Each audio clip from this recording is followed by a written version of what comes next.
What is up, everybody? I am George Mossey. Please say hello to my co-host, Heather C. Extreme Sisters, Season 2, Episode 9. This is the George Mossey Show. We are talking about part 2, actually. We've been talking about the show. Anna and Lucy were not on this episode. They will be back next week for the finale, so we'll learn about that later. But V and Ashley are back. They took a week off last week, and we found out that V got some great news from her cardiologist. Her heart is doing fine. She is in a clean bill of health. She is in great health, first of all. First and foremost, congratulations to V. That is something we love to hear. Second of all, she is cleared to carry this baby for Ashley. Now, even though that's good news, where they kind of are right now, it's not really good news because V feels like she's very hurt by the statement that Ashley said. She's like, oh, well, even though we went through all of this and you told your family and we've had this huge obstacle of getting people on board, it's not really something that I can afford to do right now. And V is like, oh, wow, okay, I feel kind of stupid because I risked my relationship. I had an argument with your mom and I've been going to doctor's appointments. I've been changing my life to make this happen. And V was actually hurt that Ashley wasn't able to go to the cardiologist appointment with her. And Ashley did say to V that it was because she couldn't take off from work. But in her confessional, she did say that it was more so because of the confrontation at the restaurant and the tension. And she said that going on these appointments and doing this, it's very hard and emotionally draining for her, knowing that the $28,000 is the obstacle she doesn't really know how to overcome. So she said it's more so she wants to protect herself from the hurt and the pain. So it rather just not do it, not go, not be faced with these obstacles. But V felt, just as her sister, she wanted her there, whether they were going to go through with the surrogacy or not. She just wanted her sister to be there. So do you feel like this surrogacy offer has brought them farther apart? Do you feel like they're not as close as they used to be? I think only because the fact that they're not being completely honest with each other. Um, I think V is very compassionate and she's very vocal. Like she basically will just tell it like it is. Like, I'm upset. This is why I'm upset. And I feel like Ashley is more guarded. And I feel like she handles her feelings and her pain differently. And that's what's causing the clash, because it seems like V doesn't understand, like, why would you joke like that? Why would you make hurtful comments like that? Yeah. You're not taking my feelings into accountability. So I think it's just like one of those classic cases of not being on the same page because they're two different types of strong women that handle Yeah. things completely different. Um, I think that it is amazing that V is healthy and she was able to come back from such a horrible thing that had happened to her. I mean, at such a young age to have experienced, a stress heart attack and, think that your life is going to be completely gone, and to be able to come back from that, that's amazing. And I understand wanting to have somebody there, because what if the news wouldn't have been in her favor? She would have Right. been alone. You know what I mean? Like, nobody wants to like be alone on that, in that situation. And she probably also looks at it like, okay, the reason why I did this in the first place was to make sure that I was cleared to help give your baby to you. So, Yep. that's the reason why I was going to get checked out in the first place. The least you could do is come with me. I mean, we all Yeah. have, our jobs, we all have commitments that are hard to like get out of and break. But I think she should have been like, okay, this is the day I have an appointment. I'd love for you to come. And if she's like, well, I can't get out of work, whatever, then maybe they could try to like reschedule or do like a Zoom, where she couldn't be there, physically. Maybe she could be there virtually, take like a lunch break or something. There's always ways around Hmm. stuff. But like in this case scenario, she said it wasn't even her job, period. She just couldn't deal with all that. But I don't feel Yeah. like they even really looked into everything. Like, was she able to get all the answers to this? Like, I know, like, when we last saw them, we were looking to see if, they were even healthy enough to be able to continue with this journey. But like, did anybody even like discuss like the payments, the plans, the amounts? Do they have like a payment plan? Do they have like where you could put so much down? Like, like does she just automatically hear the number and she's just like, there's no way I can do this? Right. You know, I mean, I think that's where we should have been able to hear more, because then we would understand the situation better. Because right now we see one sister that's upset because she looks like she's continuing with the process. And we have the sister who wants the baby that kind of just was like, that's not going to work. So, Yeah. let's see what else can happen. And I feel like it doesn't have to be that way.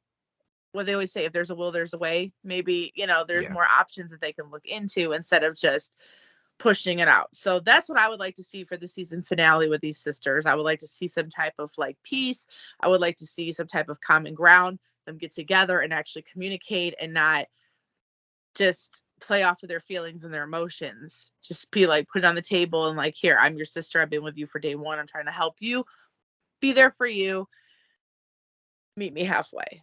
Yeah, I do feel that way too. I feel like Ashley and V just need to open up, communicate, and listen to each other. And like you said, emotions are too high. Just listen to each and don't react. Don't listen to defend. Listen to react. All right, so I want to talk about the Capasso triplets, Hannah, Nadia, and Catherine. So it's the day of the wrestling fundraiser for their brother Aiden, where they need to raise $12,000, which I think is really high. So I don't think that that's going to be possible. But they tell us that they got a burst of energy and they pulled off a lot of things that they need to do the night before. But Hannah wants to say that she got the burst of energy and she did most of the work the night before, even though Nadia and Catherine don't agree. So there were no cameras present. So we don't know who actually made the baskets and who did everything. But we do know that their mom, Donna, came over and she's helping them cook the food. And it does look like they're going to pull it off. The food actually gets to the venue and we're watching it happen. And there was some arguing and fighting about like the salad and no one was helping. And one of the triplets was like, how long is this going to take? I want to get my nails done. There wasn't a really big sense of urgency. So their mom, Donna, just feels that opening a restaurant with them is probably not going to be the best course of action for her. But I will say this, the fundraiser, there was food, there was baskets, they were manning the door. Unfortunately, Catherine lost the 50-50 bucket a few times, which I think it had money in it. So that was pretty bad. So I was hoping that she would start guarding that with her life a little bit more, because when people pay for the 50-50 raffle, they give you money, you give them a ticket. So if you leave the bucket somewhere and somebody just finds the bucket of money, everyone isn't always super honest. Like somebody might say, oh, I just want a bucket of money, and then they just hop up and leave, and then there's the money. So I'm hoping that they would take it a little more serious. Hannah came through with a $5,000 donation from the Plaza Auto Mall, which is a family friend that owns that dealership. And even she said it. She's like, I'm the one that made the call. I'm the one who got the check. But in the end, it's the Capasso triplets who did this, who got the donation. So they raised a total of $6,500. They're more than halfway there. But Hannah feels like, especially with the check situation and the amount of work that she put into the fundraiser, she wants to start being graded individually for her efforts. She said her brother Aiden said to her that they're holding her back, and it really got to her. She said that she wants to know what her capabilities are without them, what she's capable of doing, what her limits are, how far she could go. So she's decided to go on a solo trip, which is not a big deal to normal, like not triplet people, because everyone's gone on a solo trip. In this situation, she's never gone anywhere without her sister, so this is a big deal for her. And sisters are confused because like, well, why would you leave without us? Tell us where you're going so we can determine if we're going to go with you or not. But I think that this is going to be a good experience for her, just to see what it's like in the real world without her sisters. And it's going to be good for Nadia and Catherine to be Hannah, because Hannah's the ringleader. She's the one that runs things. So I feel like this is a good kind of test run for all three triplets, right?